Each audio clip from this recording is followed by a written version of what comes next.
First, they came for the Jews. I didn't speak out because I wasn't a Jew. Then they came for the communists. I didn't speak out because I wasn't a communist. Then they came for the trade unionists. I didn't speak out because I wasn't a trade unionist. Then they came for me. There was no one left to speak for me. Pastor Niemöller, victim of Hitler's Nazis.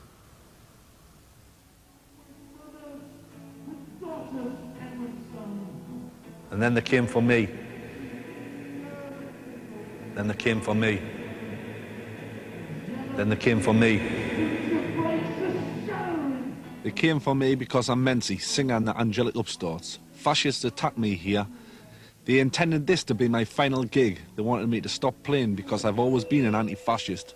At the same time, they were attacking a variety of bands with working class followers, including big names like the Pogues and Desmond Dekker. This was part of a wider plan by the extreme right to influence the music scene by terror. Luckily, there was someone to speak out for me. Anti-Fascist Action sorted it out, and I'm still playing. AFA, as we're known, is not a protest group. We're not in the business of complaining about Nazis, we're in the business of stopping them. Inevitably, this means confronting them on the streets. AFA was set up in 1985 to revive the militant anti-fascist tradition. Our original aims were drawn up on the back of a beer mat, and they stated that the purpose of the new organisation was to confront the fascists, both physically and ideologically.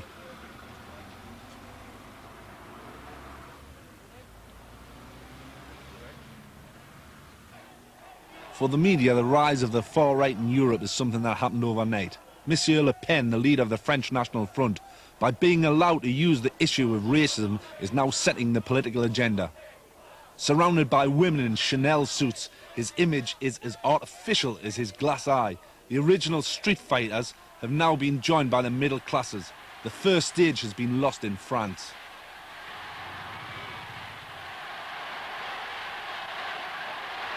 They haven't seen anything about race yet till we get going. That's quite enough of that.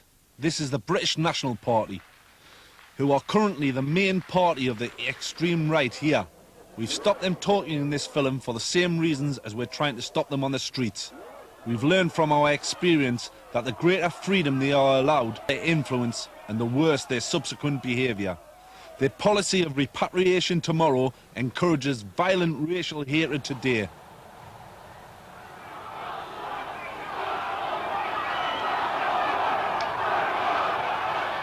In Britain, there are 70,000 racist attacks a year, of which Tower Hamlets in East London has the highest ratio. It is no coincidence that this is the area of London that the BNP concentrate their energy. In the general election, they received 2,500 votes in this borough, using the battle cry, "Rights for Whites." Obviously, this was a conscious vote for their agricultural policy.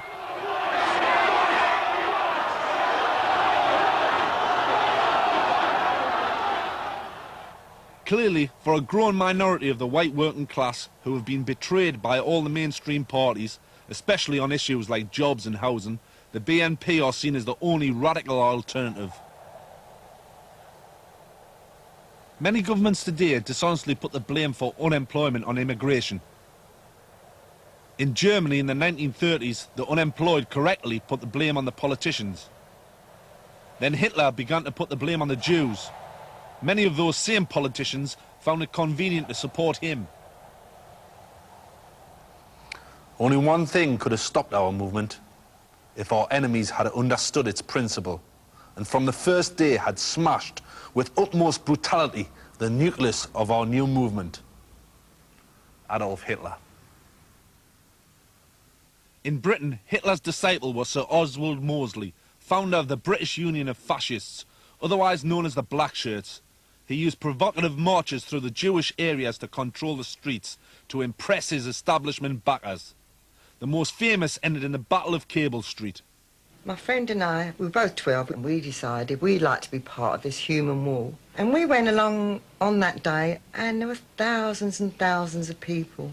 At first, the police, they were mounted police. All they tried to do was allow the traffic through. But there were too many people, and they were pushing the people who were in the road onto the curb.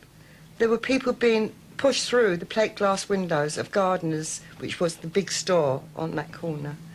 The police horses were being brought up onto the pavement, and women were falling under the feet of the horses. There were screams, there was blood. Absolutely terrifying for two young girls. But we decided to stick it out. We never saw a fascist all day. All the fights were with the police. Well, then the police had started trying to charge the barricades, and they weren't very successful. We repulsed them. And finally, as they were going back, the women in the buildings above, these sheds and that, started chucking everything that they could lay their hands down on the police. Hot water and scraps from kitchens and other things as well. And the police didn't know what to do, and they ran into the sheds and locked themselves in. And then the police was attacking, and one black cop was just about to bounce his truncheon off my nut, and I just stuck out a right hander and he went down. A little bit later, they came out with their hands up, surrendering. Well, who'd ever seen a policeman surrender? We didn't know what to do, so we took their helmets and told them to shove off. And the police battened away and smashed, and mounted police were battering away for 4 solid hours, and they still couldn't drive the people back. And finally, Mosely, who was the leader of the fascist party in those days, the racist party, was forced to withdraw and had to go back. Many of us was arrested. No fascists were arrested. I was sent to prison for 4 months. Many people of my friends were sent to prison as well. And when I was arrested, all these coppers round here decided to help me to the police station. And when they got there, they just picked me up like a battering ram. They didn't open the police station door with a handle. They just opened it by banging my head against the door. When they got me inside, they just started stamping on my head and banging me over the head with truncheons, and I faded from the scene. And when I woke up a couple of hours later, I heard great cheers from all over, because the news had come through that the racists hadn't broken through, and the chief of police had ordered that Mosely couldn't march, or Mosely was the leader of the racists, couldn't march and had to go back. Tremendous feeling of pride that we were part of all that. For me, that was the beginning of the feeling of anti-fascism, that they shall not pass, and they did not pass that day.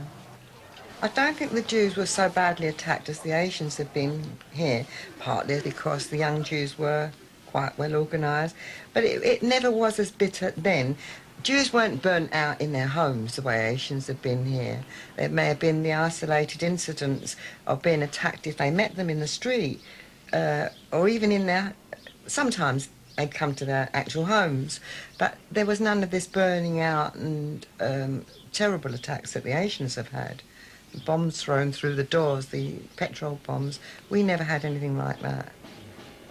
Fascism is a movement of force against the working class people, irrespective of where they are. Fascism does away with trade unions. Fascism lives on racial hatred.